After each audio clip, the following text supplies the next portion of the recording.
இருந்து சற்று தொலைவில் குறைந்த அளவு வளிமண்டலத்துடன் உள்ளது. இங்கு உயிர்கள் வாழ்வது சாத்தியமா? ஏனெனில் இங்கு பகல் நேர வெப்பநிலை நமக்கு ஏற்றாற் போல இருந்தாலும் இரவில் -100°F குறைவாக உள்ளதால் இங்கு நீர் உறைந்து விடுகிறது. நாசா பல ஆய்வு களங்களை அனுப்பியுள்ளது.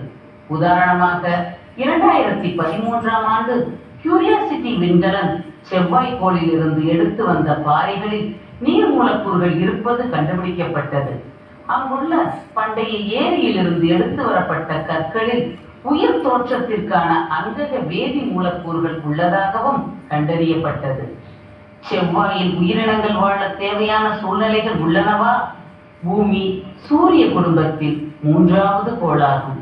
பூமியில் உள்ள நிலப்பரப்பு பச்சை மற்றும் பழுப்பு வண்ணத்திலும், கடல் நீல நிறத்திலும், மேகங்கள் வெண்மை நிறத்திலும் காணப்படுகிறது.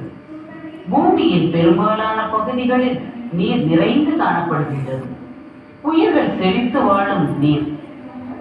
பூமி ஒரு தங்ககேச மங்கைக்கோள் ஆகும்.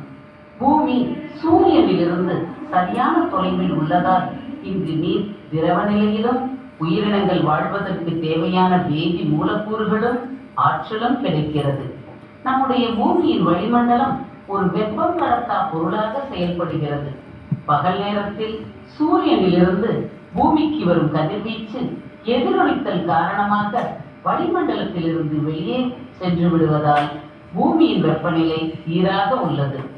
பூமியின் பரப்பை நோக்கி வருகின்ற கதிர்வீச்சில் 50% கதிர்வீச்சு மேகங்களால் எதிரொலிக்கப்பட்டு அண்டவெளியை அடைகிறது.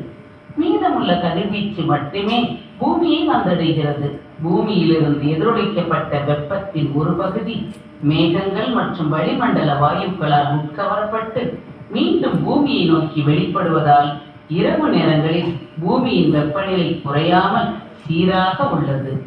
பகல் மற்றும் இரவு நேரங்களில் பூமி பரப்பின் வெப்பநிலை கடலில் இருந்து பாலைவனம் வரை 1 முதல் 50°F வரை வேறுபடுகிறது. இந்த வெப்பநிலை மாறுபாடு நாம் பூமியில் வாழ உகந்ததாக உள்ளது. நம்முடைய துணைக்கோளான சந்திரன் சூரியனிலிருந்து சரியான தொலைவில் இருந்தாலும் அங்கு வளிமண்டலம் இல்லை. வளிமண்டலம் இல்லாத காரணத்தினால் இதன் வெப்பநிலை -300°F இலிருந்து 200°F வரை வேறுபடுகிறது.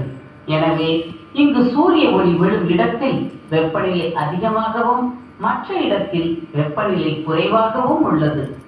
பூமிக்கு வெளியே பூமியை போன்று வேறு ஏதேனும் கோள்கள் உள்ளனவா? இதனை அறிய நமது சூரிய குடும்பத்தையும் மற்ற இடங்களையும் நாசா தொடர்ந்து ஆராய்ந்து வருகிறது. கோள்களை கொண்ட மற்ற விண்மீன்களை எக்ஸோ பிளானட் என்று அழைக்கிறோம். தங்ககேச மங்கை பகுதியில் மட்டுமே நாம் வாழ்வதற்கு தேவையான நீரும் சூழ்நிலையும் அமைந்துள்ளது. தற்போது விஞ்ஞானிகள் தொலைநோக்கி மூலமாக பால்வெளியை ஆராய்ந்து ஆயிரக்கணக்கான எக்ஸோ பிளானட் இருப்பதை கண்டறிந்துள்ளனர். மற்ற கோளை பற்றி பல ஆய்வுகள் மேற்கொண்டாலும் நாசா நவீன கருவிகள் மற்றும் செயற்கைக்கோள்கள் கொண்டு பூமியை மேலும் ஆய்வு செய்கிறது. இயற்கையை பாதுகாப்போம், நாமும் பலமாக வாழ்வோம். இது போன்ற